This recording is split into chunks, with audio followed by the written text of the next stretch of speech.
Hello everyone, welcome back to comically world. Chapter 4 के and में हमने देखा था कि वो जो है उसकी फ़ैमिली उसको और हीरोइन को और उनकी फ़ैमिली को अलग करने का सोच रही होती है, क्योंकि उनको लगता है कि उसकी 7 बेटियां और उनका काफ़ी ज़्यादा खर्चा हो गया और उनके घर फार्म में मतलब कमाने वाला इतना कोई नहीं है, तो उन पर डिपेंडेंट हो जाएंगी, उनका खर्चा उठाना पड़ेगा।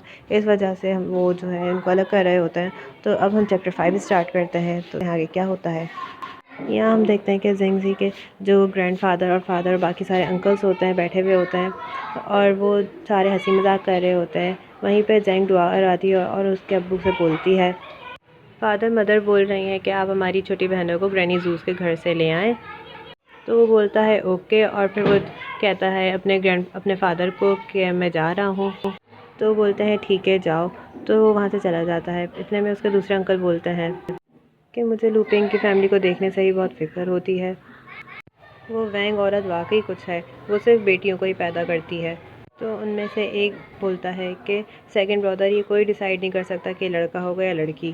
तो उसका सेकंड ब्रदर बोलता है कि हाँ, ये तो कोई नहीं जानता, लेकिन अगर हम इनका ख़र्चा कम कर दें तो हमें सिक्स ब्रदर के लिए पेपर और इंक स्टोन और भी ज़्यादा मिल सकते हैं।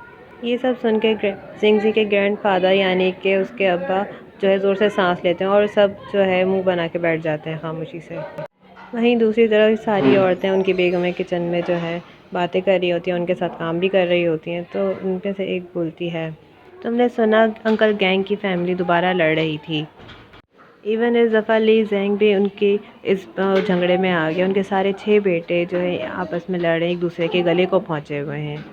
तो फिर उस पर उसकी सेकंड सिस्टर इन लॉ बोलती है कि हाँ, मैंने सुना इस बारे में, उनकी पूरी फैमिली जो है पूरे गांव में एक मजाक बन के रह गई है।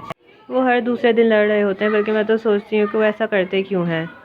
तो वहाँ दूसरी एक तरफ बोलती है कि इसमें सोचने की क्या बात है। सेकंड सिस्टर इन लॉ, उनमें से कुछ को लगता है कि कुछ के पास कुछ नहीं आ रहा, जबकि कुछ जो है सारा एडवांटेज ले जाते हैं। तो ये सुन के उसकी एल्डर सिस्टर इन लॉ बोलती है कि आप सही बोल रही हो फिफ्थ सिस्टर इन लॉ। लीजेंग बहुत ज़्यादा परेशान हो गए थे उनकी लड़ाई झगड़ों से, तो इसलिए उन्होंने उनकी फैमिलीज़ को सेपरेट करने का फ़ैसला किया है। तो फिर उनकी सेकंड सिस्टर इन लॉ बोलती है, Elder sister in law, families अलग नहीं हो सकती जब तक माँ बाप जो हैं साथ हों, है ना। तो उसकी एल्डर सिस्टर इन लॉ जवाब देती है कि हाँ ऐसा है, लेकिन उनकी फ़ैमिली को अलग हो फिर भी होना ही पड़ा, क्योंकि उनके लड़ाई झगड़े ख़त्म ही नहीं हो रहे थे।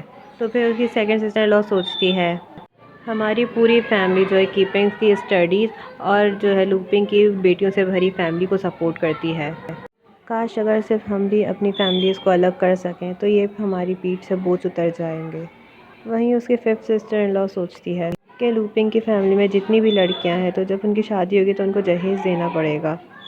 तो क्यों ना हम भी अपनी फैमिली अलग कर लें, अभी फिर जो भी होगा वो अपनी प्रॉब्लम्स को खुद संभालें। तो यहाँ पे सब ऐसा सोच रहे होते हैं और एडली सिस्टर ने ये बात करी ही इसलिए थी ताकि उन सबके दिमाग में ऐसे ख्याल आता है। तो फिर जब वो सब को देखती है कि सब ऐसा ही सोच रहे हैं, तो वो कहती है हाँ करके खुश होने लगती है दिल ही दिल में। फिर उसकी सेकंड सिस्टर इन लॉ पूछती है कि एल्डर सिस्टर इन लॉ, क्या आपको लगता है कि अब हमारी फैमिली को भी अलग हो जाना चाहिए। तो वो मासूम बनते हुए कोई प्ले करते हुए बोलती है कि सिर्फ ब्रदर इस बात के लिए कभी नहीं मानेंगे। फिर उसके फिफ्थ सिस्टर इन लॉ बोलती हैं कि हाँ ठीक बोल रहे हैं, वो अकेले अपनी बेटियों से भरी फैमिली को कैसे सपोर्ट करेंगे। तो फिर इसकी सेकंड सिस्टर इन लॉ बोलती है कि हमें किसी को क्या फ़िक्र कि वो कैसे करेगा, ये सब इसकी खुद गलती है एक जिन्स से शादी करना। मेरी अम्मी ठीक कहती हैं कि वो क्या हुआ, अगर वो खूबसूरत है तो वो एक बेटे को पैदा नहीं कर सकती।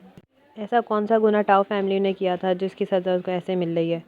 वहीं बाहर बैठे सारे आदमी ये बातें सुन रहे होते हैं। तो ये सुनकर ज़ेंगज़ी के ग्रैंडपा बोलते हैं कि तमीज़ सिखाओ अपने बीवी को सेकंड ब्रदर, ये कोई भाभी के करने की बातें हैं।